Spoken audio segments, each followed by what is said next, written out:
Darryl, I feel like you teach on worldviews in a way that very few people do. It's not an abstract concept. It's not head knowledge or doctrine. It's very practical. It's the thing that has real impact, real consequence in our lives and in our cultures. This next session is called The Power of Story. Talk a little bit about the concept of worldview and what that means for you, how you unpack that in this session. Well, my understanding of worldview occurred when I was at Liberty Fellowship. I'd never heard the word or phrase worldview before. Didn't know worldview existed.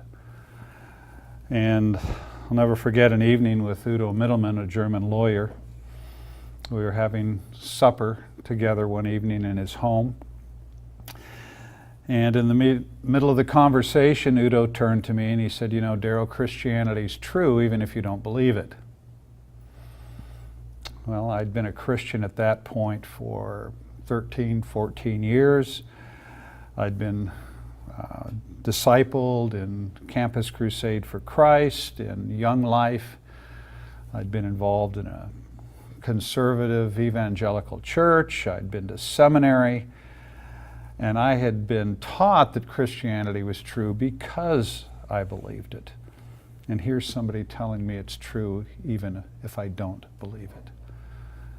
And that it caused a crisis in my faith. I didn't sleep for 2 nights. And I finally realized what he was saying to me. And what he was saying is that Christianity is true even if no one in the world believes it. And that was a profound revelation to me. And I came to realize that though I'd been a Christian all these years, I wasn't thinking like a Christian. I was thinking like a secularist. I'd grown up in the United States, been to public schools, watched television, watched movies, learned the language of secular materialism.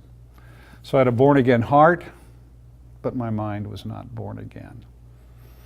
And that was a shock to me. And it was at that point that I came to realize that I had a worldview, and it wasn't a biblical worldview, but it was shaping everything about my life. Mm-hmm. In our case, coming from the West, I had a born-again heart, but an atheistic and materialistic mindset.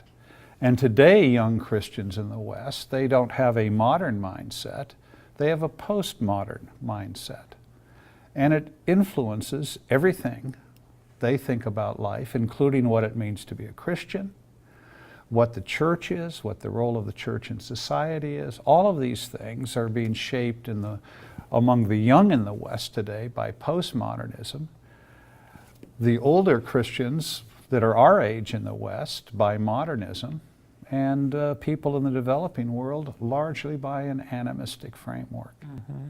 And it's something you catch just by being a part of the culture. That's right. And if there's not a discipleship on the part of the church at that level, there's no change. There's no change.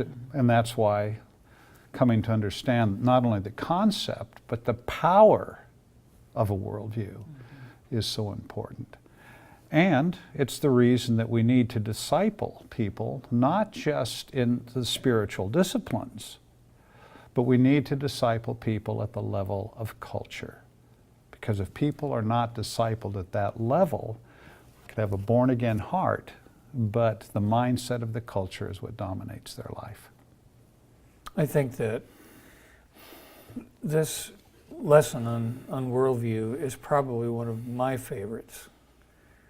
And I think one of the reasons it's one of my favorites, Darryl, is that I watch the faces of those that we teach. Mm. And it's in this lesson that they begin to wake up. Yes. Worldview, is such an esoteric word. Mm-hmm. Mm-hmm. Very abstract. And some reason, God has given you the ability to be able to take this concept, which is very broad, and make it so clear and simple And it gives a classification system that allows the student to be able to understand their worldview vis-a-vis others. Yes. And not, with 54 varieties, but it summarizes it so that you can really grasp the concept of worldview and look at the comparisons of what the end consequences are of holding those various worldviews.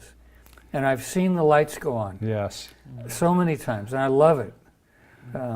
Sometimes kids study worldview and they come out with not really understanding what worldview is about or what the differences in different worldviews really are. They think it's a statement of doctrine. Like if I just memorize these 10 points of doctrine, then I must have a Christian worldview.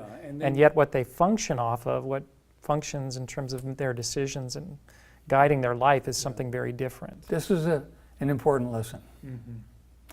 I remember having a man from a seminary call us at the Disciple Nations Alliance because he was putting together a worldview, a list, sort of a worldview catalog of the different organizations that were working in worldview. He'd never heard of the DNA. But his son who was working as a missionary in South America, and he was very familiar with what we taught and the impact that what the DNA was teaching, how it was impacting people in South America. And his son said, you need to call these guys at Disciple Nations Alliance. So he called and we chatted on the phone and he said, I have talked to several hundred people who are leaders of organizations that focus on worldview.